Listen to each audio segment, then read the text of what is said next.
Hello everyone, this is Nitasha Chaturvedi and welcome to all on our YouTube channel that is Easy Learning 247। Last class में हम लोगों ने 28 questions कर लिए थे नेटवर्किंग के बिहाफ पर, जो कि एग्जाम के पॉइंट ऑफ व्यू से काफी ज्यादा इंपॉर्टेंट थे। आज की क्लास में हम लोग क्वेश्चन नंबर 29 से स्टार्ट करेंगे और मोस्टली क्वेश्चंस करने की पूरी कोशिश करेंगे मैक्सिमम, तो वीडियो को एंड तक देखना बिल्कुल ना भूलें। और जो लोग इस चैनल पर नए हैं तो इस चैनल को लाइक शेयर सब्सक्राइब कर दीजिए। अभी तक मैं यूपी पुलिस कंप्यूटर ऑपरेटर से रिगार्डिंग काफी सारा मटेरियल दे चुकी हूँ। जिन लोगों ने नहीं देखा है आप लोग एक बार प्लेलिस्ट में जाके अभी तक की सारी वीडियोस देख सकते हैं। वीडियो सीक्वेंस में है ऑलरेडी, तो आप लोगों का पूरा course up to the mark जो एग्जाम के सिलेबस से लिया गया है, आपकी एग्जाम की वेबसाइट पर दिया गया है जो सिलेबस, उसके रिगार्डिंग ही है। इवन उससे अबव ही चीजें मैं आपको करा रही हूँ, तो एक बार प्लेलिस्ट में जाके आप लोग जरूर चेक कर लीजिए। और अगर डेली ही ये वीडियोस देखनी है, इस तरीके के वीडियोस के अपडेट चाहिए, एग्जाम से important most important questions series, ये सारी चीजें आपको अगर चाहिए तो इस चैनल को एक बार बेल आइकन पे प्रेस कर दो, सब्सक्राइब कर दो। हम लोग आज की क्लास स्टार्ट करते हैं। Let's have a look. Question number 29 क्या बोल रहा है? For your email PGP allows to you. अब ये पीजीपी क्या होता है ईमेल सर्विसेज में? पीजीपी होता है प्रिटी गुड प्राइवेसी। क्या होता है? Pretty good privacy. तो बेसिकली प्राइवेसी का जब भी मीनिंग आ जाए, यानी हमें ये सिक्योरिटी एक तरह से प्रोवाइड करता है। सिक्योरिटी से बोला जाए तो इनक्रिप्शन, यानी हमारा मैसेज है, हमारा कोई मेल है, उसको बाइंडेड करके रखता है। एग्जाम्पल के तौर पर आप कोई कैप्सूल खाते हो, तो जब कैप्सूल खाते हो तो उसके अंदर क्या दवाई है, क्या वो आपको दिखाई दे रही है कि उसके अंदर क्या सॉल्वेंट है, क्या दवाई है, दिखाई दे रही है? नहीं, क्योंकि वो बाइंड है किसमें? कैप्सूल की फॉर्म में। तो एक कैप्सूल से ही हमारे कंप्यूटर में, ईमेल में, नेटवर्किंग टेक्नोलॉजी में एक टर्म आया इनक्रिप्शन। यानी इनक्रिप्शन का मतलब होता है हमारी जो भी इंटरनल डिटेल्स हैं वो हमको नहीं दिखाई दे, सामने वाले यूजर को नहीं दिखाई दे, हमको सिर्फ एक उसका फ्रंट एंड दिखाई दे, बैक एंड नहीं दिखाई दे। तो जो बाइंडिंग इंटरनल डिटेल्स होती हैं उस टेक्नोलॉजी को बोलते हैं इनक्रिप्शन। तो इनक्रिप्शन से ही हमारी ईमेल सर्विसेज में, ईमेल में एक टर्म आया पीजीपी, प्रिटी गुड प्राइवेसी, यानी हमको प्राइवेसी देना। प्राइवेसी किसको देंगे? किसी ना किसी डेटा को ही तो देंगे। तो डेटा का क्या होगा? कोई भी डेटा है उसको एक कैप्सूल के फॉर्म में, यानी काफी सारा डेटा है, उसको एक कैप्सूल के फॉर्म में मैंने बाइंड कर दिया, मतलब उसकी इंटरनल डिटेल्स ऑलरेडी बाइंड है। तो ये टेक्नोलॉजी मेरी होती है इनक्रिप्शन। ठीक है, तो हमारा जो भी कोई मेल है, जैसे कि एक पर्सन आप हो, एक मैं हूं, आपने मुझे मेल भेजा है, तो मेरे को क्या मेल भेजा है, क्या नहीं भेजा, क्या चीजें आपने internal audio, videos, image, document क्या भेजा है, तो वो मैंने भेजा आपको। तो बीच में क्या रहेगा? बीच में वो मेरा डेटा एक बाइंडिंग रहेगा, बाइंड रहेगा। जब तक सामने वाला पर्सन यानी सेंडर सेंड करेगा, रिसीवर उसको ओपन नहीं करेगा, तब तक वो ओपन नहीं रहेगी। तो ये चीजें जो बाइंड रहती हैं इन बिटवीन सेंडर और रिसीवर के बीच में, तो वो रहती है by the help of PGP, यानी प्रिटी गुड प्राइवेसी, जिसके अंदर हमारा मैसेज जो होता है वो इनक्रिप्टेड रहता है। ठीक है, इसके अंदर क्या मैसेज रहता है? इनक्रिप्टेड। इनक्रिप्टेड का मतलब है डेटा बाइंड रहता है एक कैप्सूल की फॉर्म की तरह। ये एक रियल लाइफ एग्जांपल से मैंने आपको समझाया है, बट आप अभी इतना याद रखो कि जो ईमेल सर्विसेज होती हैं उसमें पीजीपी एक टर्म है, जैसे जिसका मतलब है हमको मेल को, जो भी मैं मेल कर रही हूं आपको या आप मुझे मेल कर रहे हो, यानी सेंडर और रिसीवर एंड के बीच में सिक्योरिटी रहे, डेटा प्राइवेट रहे, डेटा प्राइवेसी रहे। तो एक टर्म आया प्रिटी गुड प्राइवेसी, यानी ईमेल सर्विसेज आपको प्राइवेसी देती है प्रिटी गुड। वो हमारा जो डेटा होता है सेंडर से रिसीवर एंड के बीच का जो डेटा रहता है वो इनक्रिप्टेड रहता है। कैसा रहता है? इनक्रिप्टेड। तो ऑप्शन नंबर बी यहाँ पर इसका करेक्ट आंसर हो जाएगा। अगले क्वेश्चन की तरफ चलते हैं। बहुत सारी चीजें मैं नेटवर्किंग की, मैं आपको मैक्सिमम चीजें यानी 99% चीजें आपके सिलेबस से एवव ही ऑलरेडी आपको करा चुकी हूं। एक बार प्लेलिस्ट में जाके सारी चीजें देख लो, मैं इन डिटेल सारी चीजें एक्सप्लेन कर चुकी हूँ। फिर भी कुछ क्वेश्चंस में नए नए क्वेश्चंस आ जाते हैं। क्वेश्चंस करना जरूरी भी इसलिए होता है कि बहुत सारा हमने पूरा चैप्टर पढ़ लिया, स्टिल हमको क्वेश्चन लगाते टाइम कुछ नई चीजें मिलती हैं, तो वो नई चीजें हम क्वेश्चन से सीखते हैं। तो इस वजह से क्वेश्चन लगाना भी अपने आप में जरूरी है, और चैप्टर पढ़ना और पूरे चैप्टर को सीखना भी इंपॉर्टेंट है। तो सारी चीजें इंपॉर्टेंट है किसी भी एग्जाम को क्वालिफाई करने के लिए, क्योंकि हो सकता है क्वेश्चंस में कुछ उससे ईमेल तो हमने पढ़ा है पर पीजीपी टर्म हमने किससे सीखा, क्वेश्चन से। तो इस वजह से मैं बोलती हूँ कि क्वेश्चंस और थ्योरी पढ़ना दोनों ही अपने आप में बहुत जरूरी है। ठीक है, अगला question, a bit of text that is automatically inserted at the bottom of every sent messages is known as। तो देखो हमारा अगर हम कोई भी मैसेज ईमेल कभी भी सेंड करते हैं तो जो उसका बॉटम होता है, बॉटम में जो सेंडर होता है यानी आप हो तो आपका एक क्या हो जाता है, सिग्नेचर। क्या होता है, सिग्नेचर। सबसे लास्ट में आपका क्या हो जाता है, bit of text that is automatically inserted. तो ये ऑटोमेटिकली इंसर्टेड हो जाता है। सिग्नेचर का मतलब जैसे कि फॉर एग्जांपल मैंने आपको मैसेज सेंड किया तो इन नीचे क्या आ जाएगा, ऑटोमेटिकली मेरा नाम, मेरा सिग्नेचर ऑटोमेटिकली वहां पर आ जाएगा। तो ऑप्शन नंबर बी यहाँ पर करेक्ट आंसर हो जाएगा। अगला क्वेश्चन नंबर 31 की तरफ चलते हैं। क्वेश्चन नंबर 31 क्या बोल रहा है, which of the following categories network has smallest geographic area. तो सबसे ज्यादा स्मॉलेस्ट ज्योग्राफिक एरिया में क्या होता है, मैंने आपको बताया था, पेन, लैंड, मैन, वैन, यानी personal area network, local area network, metropolitan area network और वाइड एरिया नेटवर्क। सबसे स्मॉलेस्ट एरिया नेटवर्क कौन सा होता है, हमारा पर्सनल एरिया नेटवर्क। तो ऑप्शन नंबर 20 का करेक्ट आंसर हो जाएगा। मैंने इसके नीचे ऑप्शंस भी इसीलिए दिए क्योंकि ये पीडीएफ मैं आपको टेलीग्राम चैनल पर प्रोवाइड करने वाली हूँ, फिर अलग से मुझे क्वेश्चन टाइप करने पड़ते हैं, इसीलिए मैंने ऑलरेडी क्वेश्चन दे दिया, जिससे कि हम क्वेश्चन देने से क्या होता है, चीजें जल्दी जल्दी मैं आपको सॉल्व भी करा पाती हूँ और आप जब पढ़ोगे तो आपको नीचे भी उसका आंसर दिया होगा, अलग से मुझे टाइप करने की तब जरूरत नहीं होगी। पीडीएफ आपको कहां से मिलेगी, टेलीग्राम चैनल पर आप लोग सर्च करेंगे इजी लर्निंग 247, तो वहां से आप ज्वाइन हो जाइए। अभी तक जितनी भी वीडियोस की थ्योरीज हैं या फिर क्वेश्चंस की थ्योरीज, क्वेश्चन से रिलेटेड मटेरियल या अलग कोई भी बुक इंपॉर्टेंट लगती है मुझे, कंप्यूटर अवेयरनेस या कंप्यूटर से रिलेटेड, तो मैं वहां अपलोड करती रहती हूँ। और आगे ये वाली सारी वीडियोस की थ्योरी भी मैं अपलोड वहीं पे करूंगी, आप लोग टेलीग्राम चैनल पे वहां पर ज्वाइन हो जाइएगा। तो यहाँ पर आंसर क्या हो गया, personal area network. Question number 32 की तरफ चलते हैं। 32 क्या बोल रहा है, which of the following is not an internet service provider. इसमें से कौन सा इंटरनेट सर्विस प्रोवाइडर नहीं होता है। तो देखो इंटरनेट सर्विस प्रोवाइडर कौन होता है भाई, वो कंपनी जो हमको इंटरनेट दे रही है, जैसे Jio, BSNL, Idea, Airtel, Vodafone, these all are internet provider. अब आपके पास एक सिम होगी, आपके पास एक कार्ड होगा जिसके बिहाफ पर आप इंटरनेट अपने डिवाइस में एक्सेस कर पाते हो। तो इंटरनेट सर्विस प्रोवाइड कौन करता है, इंटरनेट सर्विस हमको जियो प्रोवाइड कर रहा है, हमको टाटा बीएसएनएल प्रोवाइड कर रहा है, रिलायंस, एयरटेल और वोडाफोन, ये सारी कंपनीज हमको इंटरनेट सर्विस प्रोवाइड कर रही हैं। लेकिन यहाँ पर देखो बीएसएनएल कर रहा है और इसमें कुछ पुरानी कंपनीज भी है जो अब खत्म हो चुकी है, लेकिन अभी हम उनको मानेंगे, रिलायंस, एयरटेल। लेकिन टीसीएस जो है, टाटा कंसल्टेंसी सर्विसेज, ये हमको इंटरनेट प्रोवाइड नहीं करता, ये एक सॉफ्टवेयर की कंपनी है, हमको कंसल्टेंसी सर्विसेज प्रोवाइड करती है, सॉफ्टवेयर आईटी कंपनी है, ये हमको आईएसपी प्रोवाइड नहीं करते, इंटरनेट नहीं प्रोवाइड करता। तो यहाँ पे ऑप्शन नंबर बी हो जाएगा इससे करेक्ट, क्योंकि इसमें बोल रहा है नॉट। ठीक है, अगला क्वेश्चन नंबर 33 की तरफ चलते हैं। 4 types of channels use in a data communication, LAN are twisted pair cable, coaxial cable, इसमें एंड रेडियो वेव्स। तो इसमें बोल रहा है कि 4 टाइप के चैनल्स हैं जो हमको लैंड कम्युनिकेशन यानी वायर कम्युनिकेशन प्रोवाइड करते हैं। एक तरह से ये बोलना चाह रहा है कि अभी हम लोगों ने लास्ट वीडियोस में चैनल्स पढ़े थे, कम्युनिकेशन चैनल, वायर और वायरलेस।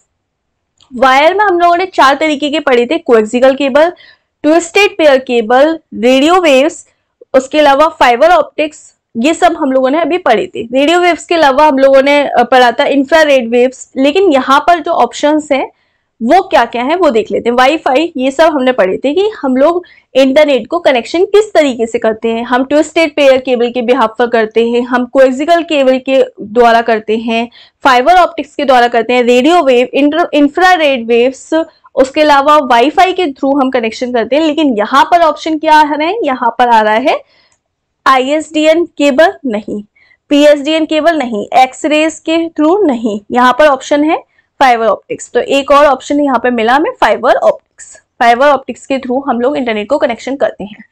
क्वेश्चन नंबर 34 की तरफ चलते हैं। क्वेश्चन नंबर 34 क्या बोल रहा है, which of the following is essential वैन हार्डवेयर। इसमें से सबसे ज्यादा एसेंशियल हार्डवेयर कौन सा है वाइड एरिया नेटवर्क के लिए हम जो यूज करते हैं? तो ब्रिज, स्विच, राउटर, फायरवॉल हम लोगों ने ऑलरेडी डिस्कस किया था। स्विचेस और ब्रिज का काम क्या होता है और राउटर का काम क्या होता है, फायरवॉल का काम क्या होता है? फायरवॉल का काम होता है जैसे कि ये आपका नेटवर्क है, लैन कनेक्शन है, कोई और इसको यूज नहीं कर पाए तो उसके लिए हम फायरवॉल का यूज करते हैं। ब्रिजेस और स्विचेस का यूज करते हैं हम कनेक्शन को, इंटरनेट को कनेक्ट करने के लिए। और राउटर का यूज करते हैं, राउटर एक हार्डवेयर डिवाइस है, अगर राउटर ही नहीं होगा तो हम कनेक्शन इंटरनेट चलाएंगे कैसे? तो हमारे घर में सबसे पहले या वाइड एरिया नेटवर्क के लिए हमारे पास क्या होना चाहिए, राउटर। तो राउटर एक इसेंशियल डिवाइस है, राउटर नहीं होगा तो हम लोग इंटरनेट का कनेक्शन वाइड एरिया नेटवर्क या मेट्रोपॉलिटन एरिया नेटवर्क में नहीं कर सकते। इवन लोकल एरिया नेटवर्क में आपके घर में भी राउटर लगा होगा तभी आप वाईफाई कनेक्ट कर पा रहे हो bye the help of router. तो राउटर की मदद से ही हम लोग कनेक्शन करते हैं। तो राउटर क्या है, इसेंशियल डिवाइस है। अब चाहे लोकल एरिया नेटवर्क के लिए आ जाए, मेट्रोपॉलिटन एरिया नेटवर्क के लिए, मैन के लिए आ जाए या वैन के लिए आ जाए, आपका आंसर क्या होना चाहिए, राउटर। तो ऑप्शन नंबर सी इसका करेक्ट आंसर हो जाएगा। अगले क्वेश्चन की तरफ चलते हैं। क्वेश्चन नंबर 35 क्या बोल रहा है, क्वेश्चन नंबर 35 बोल रहा है in the following list of devices which device is use to network layer. तो हम लोगों ने अभी OSI मॉडल पढ़ा था। OSI मॉडल में नेटवर्क के लिए डिवाइस कौन सी यूज होती है भाई, नेटवर्क जब भी आ जाए एक आंख बंद करके याद रख लो, एक शॉर्ट ट्रिक, नेटवर्क के लिए एसेंशियल डिवाइस, नेटवर्क लेयर पर एसेंशियल डिवाइस, नेटवर्क लेयर पर most important device, network layer की one of the most important device या नेटवर्क लेयर की डिवाइस राउटर होगा हमेशा। आंसर क्या होगा, राउटर। तो ऑप्शन नंबर 20 का करेक्ट आंसर हो जाएगा। क्वेश्चन कैसे भी घुमा फिरा के आ जाए आपको याद रखना है, नेटवर्क लेयर, नेटवर्क कनेक्ट करने के लिए इंपोर्टेंट डिवाइस, वैन के लिए एसेंशियल डिवाइस, मैन के लिए एसेंशियल डिवाइस, लैन के लिए एसेंशियल डिवाइस, क्या लगाना है आंसर, राउटर। अगला question, question number 36 is a device that forward packet between network by proceeding the net routing information included the packet। क्या बोल रहा है, ये बोल रहा है कि हमारा जो नेटवर्क होता है, नेटवर्क के लिए ऐसी कौन सी नेटवर्क, शॉर्ट ट्रिक देखो, नेटवर्क के लिए important device is a device forward packet, मतलब हमारे डेटा के नेटवर्क के ऊपर डेटा को फॉरवर्ड करना और वापस से प्रोसीडिंग करना। तो कौन सी डिवाइस होती है, तो नेटवर्क लेयर के लिए इंपॉर्टेंट डिवाइस। क्वेश्चन घुमा के पूछा जा रहा है राउटर। मैं वही क्वेश्चन कितनी तरीके से, एक ही क्वेश्चन को कितने तरीके से घुमा फिरा के पूछ रहा है, आपको इनडायरेक्टली ये याद रखना है, अगर नेटवर्क डिवाइस, नेटवर्क की डिवाइस, राउटिंग की डिवाइस, तो आपको राउटर याद रखना है हमेशा। अगला, which of the following is a device used to connect to separate ethernet network into one extended ethernet. मतलब देखो, दो सेपरेट नेटवर्क को कनेक्ट करने के लिए, यानी ये एक लैन कनेक्शन है, एग्जांपल ये एक लैन कनेक्शन है, इन दोनों को मुझे आपस में कनेक्ट करना है, तो मुझे उसके लिए कौन सी डिवाइस का यूज करना होगा। आपके फॉर एग्जांपल आपके घर में दो बिल्डिंग है, एक बिल्डिंग में ये लाइन कनेक्शन है, एक बिल्डिंग में ये लाइन कनेक्शन है, इन दोनों को मुझे जब आपस में कनेक्ट करना है तो मुझे उसके लिए एक डिवाइस यूज करनी पड़ेगी, ब्रिज। क्या यूज करनी पड़ेगी, ब्रिज। ठीक है, तो दो अलग अलग नेटवर्क को एक सिंगल एक्सटेंडेड नेटवर्क से कनेक्ट करने के लिए जो डिवाइस होती है वो होती है ब्रिज। क्या होती है, ब्रिज। तो ऑप्शन नंबर ए इसका करेक्ट आंसर हो जाएगा। अगले क्वेश्चन की तरफ चलते हैं। अगला क्वेश्चन है, which of the following helps to control access between internet and internet the permit access internet only people who are members of the same org। For example ये कोई ऑर्गेनाइजेशन है, इस ऑर्गेनाइजेशन में एक इंटरनेट कनेक्शन है, यानी कोई internet connection है या लैन कनेक्शन है जिसको ये ऑर्गेनाइजेशन यूज कर रही है। अब कोई और व्यक्ति इसको यूज करने के लिए परमिशन लेगा या फिर नहीं यूज कर पाएगा, तो permission only to the people who are the members of same organization. या फिर आप ये समझ सकते हो, आपके घर पे एक लैन कनेक्शन है या इंटरनेट कनेक्शन है, कोई बाहर वाला व्यक्ति उस इंटरनेट को यूज करने के लिए आपसे परमिशन लेगा, आपसे पासवर्ड मांगेगा, या फिर वो नहीं यूज कर पाएगा, तो वो आपसे परमिशन लेगा ना, तो किसके बिहाफ पर वो उसको नहीं यूज कर पा रहा है, कौन सी ऐसी डिवाइस है या कौन सा ऐसा टर्म है जिसके बिहाफ पर वो उसको यूज नहीं कर पा रहा, वो bye the help of firewall. तो फायरवॉल हमको उस ऑर्गेनाइजेशन में या उस घर में, उस कंपनी में ही काम करने की परमिशन देती है, यानी उस नेटवर्क से जितनी डिवाइसेस ऑलरेडी कनेक्ट है वही कनेक्ट हो पाएंगी। दूसरे पर्सन को कनेक्ट करने के लिए इसके ओनर से परमिशन लेनी पड़ेगी, पासवर्ड लेना पड़ेगा, तो bye the help of firewall. अगला क्वेश्चन चलते हैं, क्वेश्चन नंबर 39 क्या बोल रहा है? क्वेश्चन नंबर 39 बोल रहा है which of the following is usually used to connect LAN to another LAN that uses the same protocol. मतलब एक लैंड और एक दूसरे लैंड को कनेक्ट करने के लिए किस प्रोटोकॉल की जरूरत होती है? सेम प्रोटोकॉल में अगर दो लैंड कनेक्ट हो रहे हैं, एक लैंड टू अनदर लैंड, तो किस डिवाइस के थ्रू कनेक्ट हो सकते हैं? अभी मैंने एग्जांपल दिया, फॉर एग्जांपल आपके घर में एक फ्लोर पर एक लैंड कनेक्शन है, दूसरे फ्लोर पर दूसरा लैंड कनेक्शन है, या आपके घर के बगल में एक ऑफिस, दूसरे ऑफिस में एक कनेक्शन है, एक दूसरे ऑफिस में कनेक्शन है। उन दोनों को आपस में कनेक्ट करने के लिए आपको किस डिवाइस की जरूरत होगी? आपको जरूरत होगी ब्रिज की। तो एक ही क्वेश्चन को कितने घुमा फिरा के पूछा जाता है, आपको बस क्वेश्चन का लैंग्वेज का तरीका याद रखना। आपको एग्जाम में कंफ्यूज तो आपको आती सारी चीजें होंगी, कंफ्यूज कहाँ होंगे? लैंग्वेज। तो वो लैंग्वेज ही आपको फंसाएगी। अगर उस लैंग्वेज को ढंग से समझ गए तो आप क्वेश्चन कर लोगे, ठीक है? तो लैंग्वेज को ढंग से पढ़ना है और ये पूछना है, ये चीज हम पढ़ चुके हैं, इसको ध्यान से देखना है। वही चीजें होंगी, बस लैंग्वेज घुमा फिरा की होगी, तो लैंग्वेज पर ध्यान देना है, मेरी बात को याद रखना। Which of the following is the immediate successor of hubs. तो इमीडिएट सक्सेसर हब का क्या होता है? हब का इमीडिएट सक्सेसर होता है स्विच। तो स्विच के द्वारा ही हम दूसरे डिवाइसेस को, दूसरे लैंड कनेक्शंस को कनेक्ट कर पाते हैं। तो हब का सक्सेसर अगर पूछा जाए तो क्या लगाना है? स्विच, ठीक है? अगला, which of the these is not a switching technique. इसमें से स्विचिंग टेक्निक कौन सी नहीं है? हम लोगों ने स्विचिंग टेक्निक कौन कौन सी पढ़ी थी? हम लोगों ने स्विचिंग टेक्निक पढ़ी थी मैसेज स्विचिंग, पैकेट स्विचिंग और सर्किट स्विचिंग। हम लोगों ने क्या क्या पढ़ी थी? मैसेज स्विचिंग, पैकेट स्विचिंग और सर्किट स्विचिंग। लेकिन हम लोगों ने डेटा स्विचिंग नहीं पढ़ी थी। तो स्विचिंग टेक्निक 3 टाइप की होती हैं, मैसेज स्विचिंग, पैकेट स्विचिंग और सर्किट स्विचिंग। लेकिन डेटा स्विचिंग कोई टेक्निक नहीं होती। तो ऑप्शन नंबर बी इसका करेक्ट आंसर हो जाएगा। अगले क्वेश्चन की तरफ चलते हैं। क्वेश्चन नंबर 42 क्या बोल रहा है? Mozilla Firefox, Google Chrome, Opera Mini are the examples of. ये सारे किसके एग्जांपल है? Google Chrome, Opera Mini, internet explorer, Mozilla Firefox, Firebox, ये सारे एग्जांपल किसके हैं? Web browser. इसके ऊपर आप सर्च ही तो करते हो, तो इंटरनेट सर्च करने के लिए आप लोग सर्च इंजन का यूज करते हो, गूगल का, और इस तरीके के आप याहू का, इस तरीके के सर्च इंजन का यूज करते हो। ये सर्च इंजन किसके ऊपर वर्क करते हैं? ये सर्च इंजन ब्राउजर के ऊपर वर्क करते हैं। तो बेसिकली ब्राउजर क्या है? एक एप्लीकेशन सॉफ्टवेयर है। कि ब्राउजर्स क्या होते हैं? हमारे एप्लीकेशन सॉफ्टवेयर होते हैं। अब ये एप्लीकेशन सॉफ्टवेयर क्या होते हैं? किसी भी पर्टिकुलर टास्क को परफॉर्म करने के लिए जिस भी सॉफ्टवेयर की नीड होती है उसको हम एप्लीकेशन सॉफ्टवेयर कहते हैं। एग्जाम्पल के तौर पर जब आपको किसी से चैट करनी है तो चैट के लिए आप क्या यूज करते हो? व्हाट्सएप, फेसबुक, मैसेंजर, ये सब। आपको अगर प्रेजेंटेशन बनानी है तो आप क्या यूज करोगे? Power point presentation. आपको एक्सेल शीट बनानी है, आप एक्सेल शीट का यूज करोगे। आपको किसी को पेमेंट करना है, आप पेटीएम, गूगल पे और ये सारे जो पेटीएम वगैरह ये सब ऐप का यूज करोगे। तो पर्टिकुलर हर एक सॉफ्टवेयर अपने अपने काम को करता है। जैसे अगर आपको शॉपिंग करनी है, आप किसका यूज करोगे? Amazon, फ्लिपकार्ट, ये सब ऑनलाइन शॉपिंग के लिए आप ये ऐप यूज करोगे। सिमिलरली जब आपको इंटरनेट चलाना है या इंटरनेट पर काम करना है तब आपको जिस सॉफ्टवेयर की जरूरत पड़ती है वो हमारे होते हैं वेब ब्राउजर सॉफ्टवेयर। क्या होते हैं? Web browser software. अब ये वेब ब्राउजर सॉफ्टवेयर कौन कौन से होते हैं? Google Chrome, Opera Mini, internet explorer, Mozilla Firefox. तो ये आपकी डिवाइसेस में वैसे तो इनबिल्ड आते हैं, पर आप अलग से भी इन सॉफ्टवेयर्स को डाउनलोड करते हो। अब इन सॉफ्टवेयर्स की मदद से ही तो आप इंटरनेट के ऊपर वर्क करते हो, इंटरनेट को चला पाते हो। इसके ऊपर ही तो सर्च इंजन वर्क करते हैं। तो बेसिकली आपके कंप्यूटर में क्या क्या होते हैं, आपके सिस्टम में क्या होते हैं? Application software, web browser application software, ठीक है? तो बेसिकली अभी आप इतना याद रखो, ये एग्जांपल किसके हैं? वेब ब्राउजर के, option number B.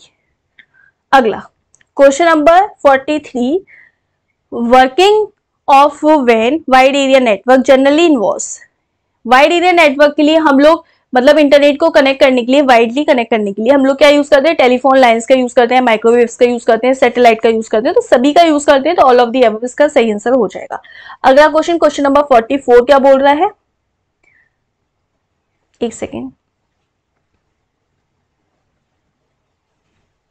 Many large organization with their offices in different country, बहुत सारी लार्ज ऑर्गेनाइजेशन के ऑफिसेस डिफरेंट कंट्रीज में होती हैं।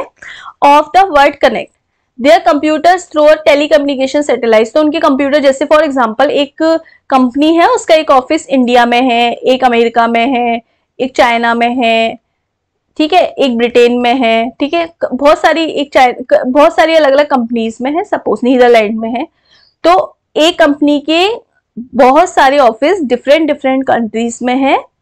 वर्ड कनेक्ट देयर कंप्यूटर्स, तो इनके अब जब ऑफिसेस डिफरेंट कंपनीज में है तो इनके कंप्यूटर्स भी तो आपस में कनेक्ट होंगे ना, इन सब कंपनीज के कंप्यूटर आपस में कनेक्ट होंगे।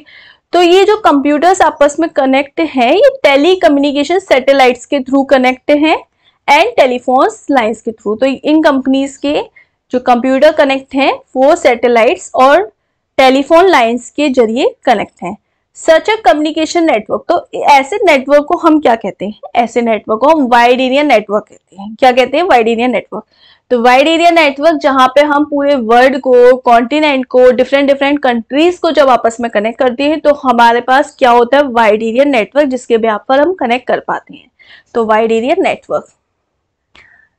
अगला क्वेश्चन, क्वेश्चन नंबर 45। अगला क्वेश्चन 45 बोल रहा है POP3 and IMAP are email accounts which, तो POP3 और IMAP ये हमारे ईमेल्स के लिए यूज करते हैं, पोस्ट ऑफिस प्रोटोकॉल और इंटरनेट मैसेज एक्सेस प्रोटोकॉल। तो ये हम लोग ईमेल के लिए, बेसिकली ईमेल सर्विसेज के लिए हम लोग ये वाले मेल का यूज करते हैं। हम तीन प्रोटोकॉल्स का यूज करते हैं मेल सर्विसेज के लिए, ईमेल सर्विस के लिए। पहला SMTP simple mail transfer protocol, दूसरा POP3 पोस्ट ऑफिस प्रोटोकॉल, तीसरा IMAP internet message access protocol. अब ये हम लोग यूज करते हैं, तो इसमें क्या होता है, one automatically gets one's mail every day, one has to be connected to the server to read and writes one's mail, one only has to be connected to the server to send and receive email and one does not need any telephone line। तो इसमें इसके बारे में पूछ रहा है कि POP3 and IMAP are email accounts in which POP3 और IMAP एक तरह से email accounts को कनेक्ट करते हैं, किस तरीके से, कैसे, उसके बारे में हमसे पूछ रहा है। तो one automatically gets one's mail every day, तो इनके बिहाफ पर हम लोग मेल्स एवरी डे ले पाते हैं, ये पहला ऑप्शन ये बोल रहा है। दूसरा बोल रहा है one has to be connected to the server to read और राइट वंस मेल, तो ये हमारे सर्वर से ऑटोमेटिकली कनेक्ट रहते हैं और मेल को रीड और राइट करते हैं automatically. One only has to connected the server to send और रिसीव ईमेल। और अगला है one does not need any telephone line, तो पहली बार तो ये तो गलत हो गया, टेलीफोन लाइन की नीड नहीं है। उसके अलावा one automatically gets one's mail every day, तो ये भी कोई बात नहीं हुई। दूसरा बोल रहा है one has to be connected to server read और राइट के लिए नहीं, हम लोग क्या करते हैं, सेंड और रिसीव के लिए। तो POP3 और IMAP का अपलोडिंग और डाउनलोडिंग के लिए यूज करते हैं, यानी सेंडिंग और रिसीविंग के लिए यूज करते हैं। हम लोग सर्वर से कनेक्ट रहते हैं ईमेल को सेंडिंग और रिसीविंग के लिए। बेसिकली काम ही तो ईमेल का काम ही तो यही होता है, बेसिकली फर्स्ट प्रायोरिटी ईमेल की यही तो होती है, मेल को सेंड करना, रिसीव करना, डाउनलोड करना, अपलोड करना, तो उसके लिए ही हम यूज करते हैं। ऑप्शन नंबर सी इसका करेक्ट आंसर हो गया। बस मैंने क्या बोला, सारे क्वेश्चंस को पढ़ने में लैंग्वेज का ही प्रॉब्लम है। लैंग्वेज समझ में आ गई, आप क्वेश्चन इजीली कर लोगे। तो कोई भी क्वेश्चन नहीं समझ में आए तो उसके ऑप्शंस को पढ़ो, 2-3 बार उसको रीड करो, आप लोग को कर लोगे। अगला, data communication are the transfer of data through some, तो डेटा कम्युनिकेशन में हम डेटा कम्युनिकेशन में हम लोग डेटा को ट्रांसफर करते हैं किसके द्वारा। फॉर एग्जांपल ये कम्युनिकेशन कैसे होता है, ये मेरी डिवाइस है, ये आपकी डिवाइस है, हम लोगों के बीच में कम्युनिकेशन कैसे होगा, किसी ना किसी मीडियम के थ्रू तो होगा। तो हमारे बीच में कोई ट्रांसमिशन मीडियम भी तो होना चाहिए, चाहे वाईफाई हो, चाहे टेलीफोन लाइन हो, पर कोई ट्रांसमिशन मीडियम भी तो होना चाहिए। तो ऑप्शन नंबर ए इसका करेक्ट आंसर हो जाएगा। अगला क्वेश्चन नंबर 47 बोल रहा है keyboard and traditional monitor are the example of. तो कीबोर्ड और ट्रेडिशनल मॉनिटर किसके एग्जाम्पल है? तो यहाँ पे ऑप्शन से समझ लो, simplex, duplex, half duplex, full duplex. अब इसमें अंतर समझो। देखो, हमारे पास होते हैं सिंप्लेक्स और डुप्लेक्स, ये टर्म होते हैं किसी भी मैसेज को सेंड करना और रिसीव करने के लिए कुछ टर्म बनाएगा, ये टर्म है। तो हमारे पास कभी भी कम्युनिकेशन के लिए सिंप्लेक्स और डुप्लेक्स दो होते हैं। अब डुप्लेक्स में दो तरीके के होते हैं, हाफ डुप्लेक्स और फुल डुप्लेक्स। अब इनमें अंतर समझो। सिंप्लेक्स का मतलब होता है कि वन वे कम्युनिकेशन। एग्जाम्पल के तौर पर सिर्फ मैं बोलूं और आप सुनो, यानी सिंप्लेक्स। एग्जाम्पल जैसे कीबोर्ड है या मॉनिटर है तो कोई, या फिर माउस है, तो क्या काम हो रहा है? कीबोर्ड क्या कर रहा है? सिर्फ इनपुट को ले रहा है, तो वन वे कम्युनिकेशन हुआ, सिर्फ इनपुट को ले रहा है।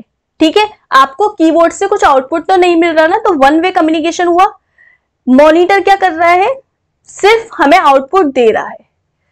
प्रिंटर क्या कर रहा है? हमको आउटपुट दे भी रहा है, इनपुट भी ले रहा है। ठीक है, अभी आप इतना समझो, जैसे माउस है, माउस क्या कर रहा है? हम उसको इनपुट दे रहे हैं, हमको रिसीव में कोई आउटपुट तो नहीं दे रहा ना। तो वन वे कम्युनिकेशन का मतलब हुआ सिर्फ एक बार में एक काम हो, सेंडिंग का हो या रिसीविंग का हो। जैसे मैं बोलूं आप सुनो। कंपनीज की कॉल आती है ना हमारे पास, बहुत सारी कंपनीज की कॉल आती है, तो कंपनीज की कॉल जो होती हैं वो हमसे क्या करती है? अपनी बात बोल के फोन काट देती है। कस्टमर केयर वगैरह की जब कॉल करते हैं हम, तो वो टू वे होता है। तो ऐसी वो जगह जहां पे सामने वाला सिर्फ बोले। कोई भी मूवी है तो मूवी में हीरो हीरोइन सिर्फ बोल रहे हैं, अपना रोल प्ले कर रहे हैं, हम उनको सिर्फ सुन रहे हैं, लेकिन वो सिर्फ बोल रहे हैं, हम उनसे बात तो नहीं कर पा रहे डायरेक्ट। तो ऐसा कम्युनिकेशन जो सिर्फ या तो सेंड करे या रिसीव करे, तो उसको हम वन वे कम्युनिकेशन कहते हैं। अब कीबोर्ड, मॉनिटर, माउस, ये हमारे वन वे कम्युनिकेशन के एग्जांपल हैं। तो वन वे कम्युनिकेशन को हम बोलते हैं सिंप्लेक्स या सिंप्लेक्स नेटवर्क या सिंप्लेक्स डिवाइसेस। ऐसी डिवाइसेस जो वन वे कम्युनिकेशन करे या फिर जो वन कम्युनिकेशन परफॉर्म करें, या से वो एक बार में एक काम करे, उसको हम सिंप्लेक्स डिवाइस कहते हैं। और ऐसा चैनल जो वन वे कम्युनिकेशन करे उसको सिंप्लेक्स चैनल कहते हैं या सिंप्लेक्स नेटवर्क कहते हैं। समझ में आया? अब डुप्लेक्स क्या होता है? जो एक बार में दो काम करे, एक बार में दो, मतलब सेंडिंग भी कर सके, रिसीविंग भी कर सके। अब कुछ डिवाइसेस ऐसी होती है या कुछ नेटवर्क ऐसे होते हैं जो पहले सेंड करते हैं फिर रिसीव करते हैं, और कुछ ऐसे होते हैं जो पहले रिसीव करते हैं फिर सेंड करते हैं, और कुछ ऐसे होते हैं जो दोनों ही आपस में सेंडिंग और रिसीविंग करते रहते हैं। जैसे कि वॉकी टॉकी आपका फुल डुप्लेक्स हुआ, और हाफ डुप्लेक्स में वो हो गया। एग्जांपल के तौर पर मैंने आपसे कुछ बोला, मैंने आपको कोई फाइल सेंड की, मैंने बोला हेलो। अब आपका बीच में 60 सेकेंड्स का गैप हुआ और फिर आपने मुझे बोला हाय, मतलब हमारे बीच में गैपिंग हो गई, हमारी बात कम्युनिकेशन के बीच में गैपिंग हो गई। पहले मैंने बोला हेलो, फिर आपने बोला हेलो, हमारे कम्युनिकेशन के बीच में गैपिंग हो गई। मैं आपको कुछ सेंड करूंगी, फिर आप मुझे कुछ सेंड करोगे, तो वो हो गया हाफ डुप्लेक्स। लेकिन हम दोनों एक दूसरे से कभी भी बात करें, कभी भी हेलो बोले, कभी भी हाय बोले, आप मेरी बात को कट करके अपनी बात बोलो, मैं आपकी बात को कट करके अपनी बात बोलूं, तो ऐसे कम्युनिकेशन चैनल को या ऐसी डिवाइसेस को फुल डुप्लेक्स बोलते हैं। जहां पर फ्रीडम हो, फुल का मतलब फ्रीडम से समझो, जहां पर फ्रीडम हो कि कोई भी किसी को कभी भी मैसेज सेंड कर सकता है, रिसीव कर सकता है, कोई भी इनपुट ले सकता है, आउटपुट दे सकता है, तो वो फुल डुप्लेक्स। हाफ डुप्लेक्स में एक बार में एक काम होता है, यानी पहले सेंडिंग होगी फिर रिसीविंग होगी, या पहले रिसीविंग होगी फिर सेंडिंग होगी, यानी एक बार में एक काम। पहले मेरी बात पूरी होगी फिर आप बोलोगे, फिर आपकी बात पूरी होगी फिर मैं बोलूंगी, तो वो हाफ डुप्लेक्स। और सिंप्लेक्स क्या हो गया? सिंप्लेक्स में एक बार में एक ही काम होगा, या तो मैं बोलूंगी आप बोलोगे, एक बार में एक ही काम होगा, वो सिंप्लेक्स डिवाइसेस। तो अब डुप्लेक्स तो दो तरीके के होते हैं। डुप्लेक्स का मतलब हो गया दो काम, हाफ डुप्लेक्स का दो काम लेकिन एक बार में, वन टाइम वन, एक बार में एक होगा, या तो एक बार में सेंडिंग होगी फिर रिसीविंग होगी, फिर रिसीविंग होगी फिर सेंडिंग, एक बार में एक। फुल डुप्लेक्स का कोई भी कभी भी बोल सकता है, कोई भी कभी भी सेंड कर सकता है, कोई भी कभी भी रिसीव कर सकता है, अपनी मर्जी से ये लोग काम करते हैं, फ्रीडम होती है ना। Full duplex. सिंप्लेक्स एक बार में एक। तो आप सोचो, अब खुद सोचो, कीबोर्ड में हम क्या करते हैं? इनपुट ही तो देते हैं, क्या कीबोर्ड से आउटपुट मिलता है? नहीं, तो एक बार में एक काम हो रहा है। ट्रेडिशनल मॉनिटर से मुझे आउटपुट ही तो मिलता है, क्या मुझे मैं उसको इनपुट दे रही हूँ? नहीं। तो एक बार में एक ही काम हो रहा है। तो ये एग्जांपल किसके हुए? एग्जांपल हुए सिंप्लेक्स के। तो ऑप्शन नंबर ए इसका करेक्ट आंसर हो जाएगा। आई बात समझ में? आई होप आ गई होगी। क्वेश्चन नंबर 48 की तरफ चलते हैं। The effectiveness of the data communication system depends on 4 fundamental characters. तो 4 फंडामेंटल कैरेक्टर क्या होते हैं? मतलब मैं आपको डेटा सेंड करूंगी, तो जब डेटा का कम्युनिकेशन होगा, यानी हम दोनों के बीच में कम्युनिकेशन होगा, तो उसकी 4 कैरेक्टरिस्टिक्स क्या होती हैं? पहली होती है कि डिलीवरी होनी चाहिए, मतलब सब टाइम से डिलीवरी होनी चाहिए। एक्यूरेसी होनी चाहिए उसकी। वो जिटर होना चाहिए। जिटर का मतलब होता है कि अगर मैंने आपको कोई भी डेटा सेंड किया, मैंने हाई बोला है तो हाई ही सेंड हो, मतलब जितने बिट का आपको मैंने डेटा सेंड किया है वो करेक्टनेस उतनी ही होनी चाहिए, उसको जिटर। टाइमलेसनेस मतलब कि टाइमलीनेस मतलब कि जितने टाइम में डेटा सेंड होना चाहिए उतने ही टाइम में डेटा सेंड हो। तो ये हमारी डेटा की करेक्टरिस्टिक्स होती हैं। तो पहला डिलीवरी, एक्यूरेसी, सही बात है। टाइमलीनेस एंड जिटर, सही बात है। अब जिटर और डिलीवरी जिटर और डिलीवरी एक ही बात है, क्योंकि डिलीवरी और जिटर एक ही बात है। एक तरह से डिलीवर होना चाहिए टाइमली, तो ये एक ही बात हो गई। तो इसलिए ऑप्शन नंबर हमारा डी यहाँ पर सही होगा। डिलीवरी और एक्यूरेसी और टाइमलीनेस एंड जिटर। तो ऑप्शन नंबर डी यहाँ पर इसका करेक्ट आंसर हो जाएगा। अगला क्वेश्चन नंबर 49 क्या बोल रहा है? Propagation time is equal to.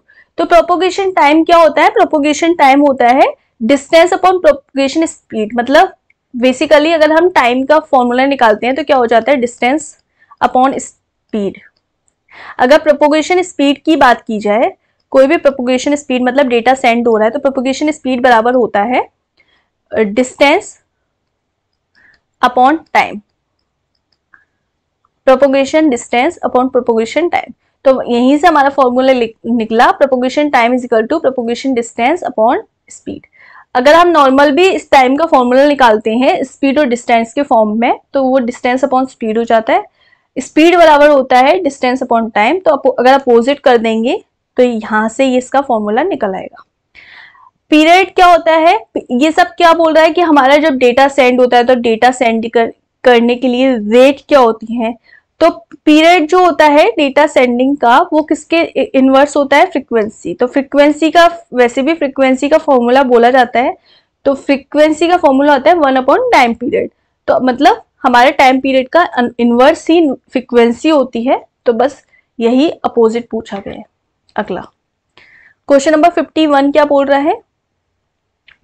The black and white TV is an example of. तो जो ब्लैक और व्हाइट टीवी होती है वो हमारी किसका एग्जाम्पल होती है? वो सिग्नल का एग्जाम्पल होती है, पीरियोडिक सिग्नल का एग्जाम्पल होती है, पीरियोडिक कंपोजिट सिग्नल का एग्जाम्पल होती है, नॉन पीरियोडिक कंपोजिट सिग्नल का एग्जाम्पल होती है। तो जो हमारी ब्लैक एंड व्हाइट टीवी होती है वो नॉन पीरियोडिक कंपोजिट सिग्नल का एग्जाम्पल होती है। ठीक है, ऑप्शन नंबर ए इसका सही आंसर हो जाएगा। अगला सिग्नल डज नॉट, ये यहाँ पे सिग्नल की बात होती है। सिग्नल्स हमारे होते हैं periodic signal, non periodic signal. ठीक है, तो अभी आप बस इतना याद रखो, if signals does not change at all it's frequencies. अगर हमारे सिग्नल्स चेंज नहीं होते, अगर सिग्नल हमारे एज इट इज रहे, जैसे कि फॉर एग्जांपल ये कोई सिग्नल है, ये एज इट इज रहे, इसमें कोई भी चेंजेस नहीं हो, तो ये क्या होते हैं? जीरो रहते हैं, मैक्सिमम रहते हैं, इनफाइनाइट। तो आप जब इनफाइनाइट, मैथ्स में भी आपने कभी भी पढ़ा होगा, अगर ये वाला ग्राफ होता है, अगर वो ऐसे ही रहे, कभी भी चेंज ना हो, कैसे भी मतलब ऐसे होते चले जाएंगे, ऐसे उसमें कोई चेंज नहीं होते, तो वो सिग्नल्स हमारे कहलाते हैं इनफाइनाइट सिग्नल। मतलब उसमें चेंज नहीं हो, वो एक स्पीड से, एक फ्रिक्वेंसी से सीधे सीधे चलते चले जाते हैं, उसमें कोई भी चेंजेस नहीं होते, कोई भी अप्स डाउन्स नहीं होते, उसको, उस सिग्नल को बोलते हैं infinite signal. Analog data refers to the information that is. तो देखो हमारे पास दो तरीके के होते हैं, एनालॉग और डिजिटल। तो एनालॉग हमारे होते हैं कंटिन्यूअस स्टेट। एनालॉग की जो स्टेट होती है वो कंटिन्यूअस स्टेट होती है। एनालॉग सिग्नल्स किस तरीके के होते हैं? हमारे ऐसे, इस तरीके से या ऐसे ऐसे, तो ये एनालॉग सिग्नल्स होते हैं। और हमारे एनालॉग सिग्नल को हमारी जो एनालॉग सिग्नल की जो स्टेट होती है, यानी इसमें जो इन्फॉर्मेशन फ्लो होती है वो कंटिन्यूअस स्टेट में होती है। किसमें होती है? कंटिन्यूअस स्टेट में। ये बस कुछ चीजें याद करने की हैं, ये मोस्ट इंपॉर्टेंट नहीं है, लेकिन आप बस को पढ़ाने का मतलब ये था कि एक बार आप क्वेश्चन की फॉर्म में करोगे तो कभी अगर बाई चांस क्वेश्चन आ गया तो आप कर पाओ। ठीक है, और आने को आ भी सकता है एक आध क्वेश्चन, तो इस वजह से मैंने ये क्वेश्चंस के फॉर्म में कराए हैं। We send a voice signal from a microphone to a recorder, the transmission is. तो जो हमारा वॉइस सिग्नल होता है, यानी हम किसी से बात कर रहे हैं तो हमारे जो वॉइस सिग्नल होते हैं microphones to a recorder, the transmission is. तो माइक्रोफोन से रिकॉर्डर में हमारे जो ट्रांसमिशन सिग्नल होते हैं वॉइस सिग्नल, वो कैसे होते हैं, वो बेस बैंड ट्रांसमिशन होता है। क्या होता है? Base band transmission. यानी हम अपने वॉइस सिग्नल, जैसे मैंने कुछ रिकॉर्ड किया, तो रिकॉर्ड किससे करूंगी? अभी मैं किससे रिकॉर्ड कर रही हूँ? माइक्रोफोन से। और आप उससे कहीं ना कहीं आप किससे सुनोगे? रिकॉर्डर से ही तो सुनोगे, किसी ना किसी रिकॉर्डर से ही तो सुनते हो आप।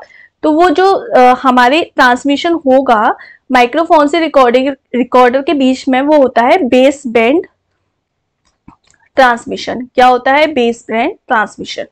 तो ऑप्शन नंबर ए इसका करेक्ट आंसर हो जाएगा। अगले क्वेश्चन की तरफ चलते हैं, question number 55। The data rate depends upon. तो डेटा रेट किस पे डिपेंड करती है? डेटा रेट हमारी जो डेटा मतलब डेटा फ्लो की, जैसे कि आपकी डिवाइस से मेरी डिवाइस पर जो डेटा आ रहा है वो डेटा किस फ्लो से आ रहा है, तो वो किस पे डिपेंड करता है? बैंडविड्थ पर, डेटा का सिग्नल्स पर डिपेंड करता है, बीच में क्या क्या नॉइजेस आ रही हैं उस पर डिपेंड करता है। तो सारी चीजों पर डिपेंड करता है, ऑल ऑफ दी एबव। अगला बिट रेट क्या होती है? बिट रेट का फॉर्मूला आपको पता होता है। बिट रेट होती है, हम किसमें नापते हैं बिट रेट को?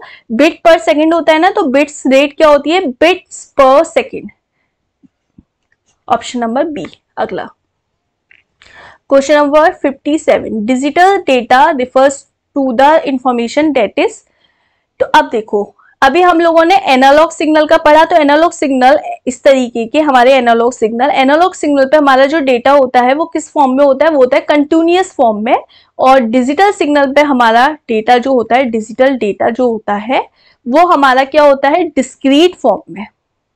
डिस्क्रीट फॉर्म में। तो आप याद रखना, एनालॉग में हमारा डेटा कंटिन्यूअस फॉर्म में होता है और डिजिटल में डिस्क्रीट फॉर्म में होता है। आप डिजिटल से डिस्क्रीट याद कर लो, डिजिटल में डिस्क्रीट, बाकी बचा क्या? एनालॉग। एनालॉग में क्या होता है? कंटिन्यूअस फॉर्म में। ऑप्शन नंबर 20 का करेक्ट आंसर हो जाएगा, डिजिटल डिस्क्रीट। अगला question number 58। It refers to change the digital signal to an analog signal for a transmission is called। देखो, हमारे पास एक डिवाइस होती है मॉडम। मॉडम का मतलब होता है मॉड्यूलेटर और डिमॉड्यूलेटर। ठीक है, अब ये मॉड्यूलेटर क्या करता है? मॉड्यूलेटर करता है हमारे जो डिजिटल सिग्नल्स को एनालॉग में कन्वर्ट करता है। यानी हमने कोई भी अपनी डिवाइस में कुछ भी टाइप किया है, जैसे आपने फॉर एग्जांपल हाय हेलो कुछ भी टाइप किया, अब ये क्या करेगा? हमारा डिजिटल सिग्नल्स एनालॉग की फॉर्म में कन्वर्ट होगा। किसके बिहाफ पर? मॉड्यूलेटर की, मॉडम के बिहाफ पर। मॉडम की मदद से हमारे क्या होगा? डिजिटल सिग्नल कन्वर्ट हो जाएगा एनालॉग सिग्नल में। डिजिटल सिग्नल हमारा कन्वर्ट हो जाएगा एनालॉग सिग्नल्स में, और ये हमारा सिग्नल्स मॉडम के बिहाफ पर कन्वर्ट होगा। मॉडम में दो पार्ट होते हैं, मॉड्यूलेटर और डिमॉड्यूलेटर। अब ये मॉड्यूलेटर डिजिटल सिग्नल्स को किस में कन्वर्ट कर देगा? एनालॉग सिग्नल को। अब वापस से ये रिसीवर एंड पर मुझे किस में दिखाएगा? मेरे को डिजिट में ही तो फॉर्म दिखाएगा। मैंने हाय बोला है तो हाय ही तो दिखाएगा। अब क्या करेगा ये? फिर वापस से यहां पर देखो, ऐसे करके समझो, ये आपकी डिवाइस है, ये आप ए हो, ये मैं बी हूं। ठीक है, अब मैंने बोला हाय और ए ने हाय बोला बी को। क्या करेगा? मॉडम एक डिवाइस होगी, मॉडम क्या करेगा? एनालॉग सिग्नल्स में हमारे डेटा को कन्वर्ट कर देगा।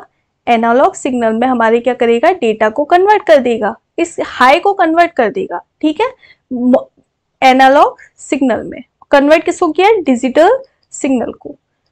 ठीक है, फिर वापस से यहां पर ये क्या करेगा? डिजिटल सिग्नल्स को एनालॉग सिग्नल्स में हमारे कन्वर्ट कर देगा। यानी एनालॉग सिग्नल्स जो आ रहे हैं इसको वापस से डिजिटल वर्ड में कन्वर्ट करके मुझे क्या दे देगा? इधर हाई।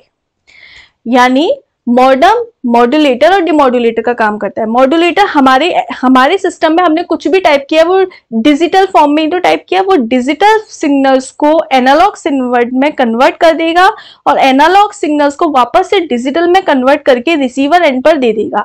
तो जो हमारे डिजिटल सिग्नल्स को एनालॉग में कौन कन्वर्ट कर रहा है? मॉड्यूलेटर। और एनालॉग सिग्नल को डिजिटल में कन्वर्ट कौन करता है? डीमॉड्यूलेटर। अब मॉड्यूलेटर का काम क्या करता है? मॉड्यूलेशन का काम मतलब एनालॉग को डिजिटल में कन्वर्ट करना। और डीमॉड्यूलेटर का काम क्या होता है? वापस से डिजिटल को एनालॉग में कन्वर्ट कर देना, एनालॉग को डिजिटल में। आप बस ऐसे याद रखो, मैंने आपको कुछ भी लिखा हाय, अब मैंने आपको हाय हेलो कुछ भी टाइप किया, मैंने अपने सिस्टम पे क्या टाइप किया? एक डिजिटल फॉर्म में तो सिस्टम टाइप किया, तो डिजिटल फॉर्म में मैंने कुछ भी टाइप किया हाय हेलो, तो मैंने डिजिटल फॉर्म में ही तो टाइप किया, वो एनालॉग फॉर्म में कन्वर्ट हो जाएगा। तो डिजिटल को एनालॉग में पहले कन्वर्ट कौन कर रहा है? मॉड्यूलेशन का काम कर रहा है, मेरे डिजिटल सिग्नल्स को एनालॉग में कन्वर्ट कर रहा है, फिर वापस से इस एनालॉग को डिजिटल में कन्वर्ट करके आपको दे रहा है। तो वापस से एनालॉग को डिजिटल में कन्वर्ट करके रिसीवर एंड पर कौन दे रहा है? डीमॉड्यूलेटर, इसका अपोजिट। ठीक है, तो यहां पे क्या बोल रहा है? The term refers to change the digital signals to analog signals is called modulation. Digitals को एनालॉग में कन्वर्ट करने का काम मॉड्यूलेटर, वहीं अगर एनालॉग से डिजिटल की बात आ जाता है तो डीमॉड्यूलेटर। ऑप्शन नंबर ए इसका करेक्ट आंसर हो जाएगा। अगला, a sine wave is defined as, तो साइन वेव हमारी क्या डिफाइन करती है? तो क्वेश्चन नंबर 59 में बोल रहा है साइन वेव क्या डिवाइड करती है? Amplitude, frequency, phase, all of the above. तो यहाँ पर एम्पलीट्यूड, फ्रीक्वेंसी, फेज सारी चीजें साइन वेव, हमारी साइन वेव के थ्रू हमारी सारी चीजें डिफाइन होती हैं। अगला क्वेश्चन नंबर 60 की तरफ चलते हैं। The concept of wavelength equivalent to the, तो वेवलेंथ किसके इक्विवेलेंट होती है? बिट रेट के। तो वेवलेंथ किसके इक्विवेलेंट होती है? बिट रेट के। तो ऑप्शन नंबर डी इसका करेक्ट आंसर हो जाएगा। अब कुछ चीजें आप डायरेक्ट बस याद रख लें। The term that refers to loss of energy is called, तो लॉस ऑफ एनर्जी को हम बोलते हैं अटेनुएशन लॉस ऑफ एनर्जी को। यहाँ पर सिग्नल्स की, डेटा रेट्स की ये सब बात हो रही है, तो अगर एनर्जी का लॉस ऑफ एनर्जी क्या होती है? अटेनुएशन। ऑप्शन नंबर ए इसका करेक्ट आंसर हो जाएगा। अगला क्वेश्चन नंबर 62 बोल रहा है, यहां पर the noiseless channel with a bandwidth of 3000 hertz, तो बैंडविड्थ हमारी क्या है? बैंडविड्थ है 3000 हर्ट्ज। ठीक है, transmitting a signal with a 2 signal level, signal level कितने हैं?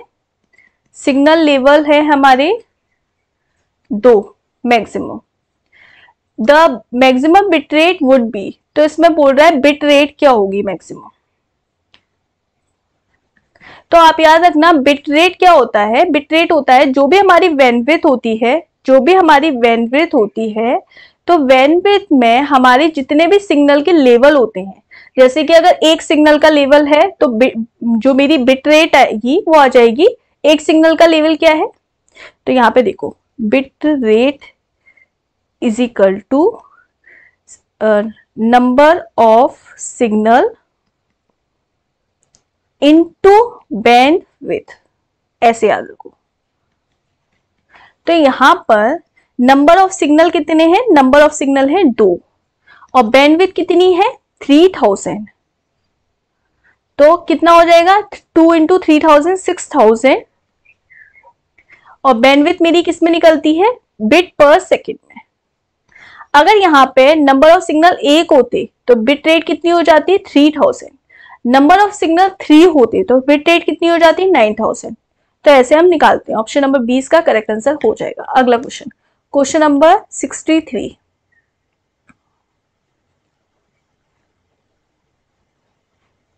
यहां पे in data communication we use periodic analog signal, तो ये हम डेटा कम्युनिकेशन में हम पीरियोडिक एनालॉग सिग्नल यूज करते हैं और क्या यूज करते हैं? Non periodic digital signal. तो डेटा कम्युनिकेशन में हम एनालॉग और डिजिटल सिग्नल्स यूज करते हैं। अब डेटा जो एनालॉग सिग्नल होते हैं वो हमारे पीरियोडिक होते हैं और डिजिटल सिग्नल हमारे नॉन पीरियोडिक होते हैं। तो analog we use periodic analog signal and non periodic digital signal. Option number C. The range of frequency content in a composite signal is called, तो range of frequency content composite signal is called, तो frequency की rate को क्या बोलते हैं? Bandwidth. Bandwidth is equal to क्या होता है, रेट ऑफ फ्रीक्वेंसी की जो रेट होती है उसको हम बैंडविड्थ बोलते हैं। ऑप्शन नंबर 20 का करेक्ट आंसर हो जाएगा। अगला क्वेश्चन नंबर 65 की तरफ चलते हैं। क्वेश्चन नंबर 65 बोल रहा है SNR स्टैंड फॉर, तो XNR को हम बोलते हैं सिग्नल नॉइज रेशियो। सिग्नल का नॉइज रेशियो आता है उसको हम SNR बोलते हैं।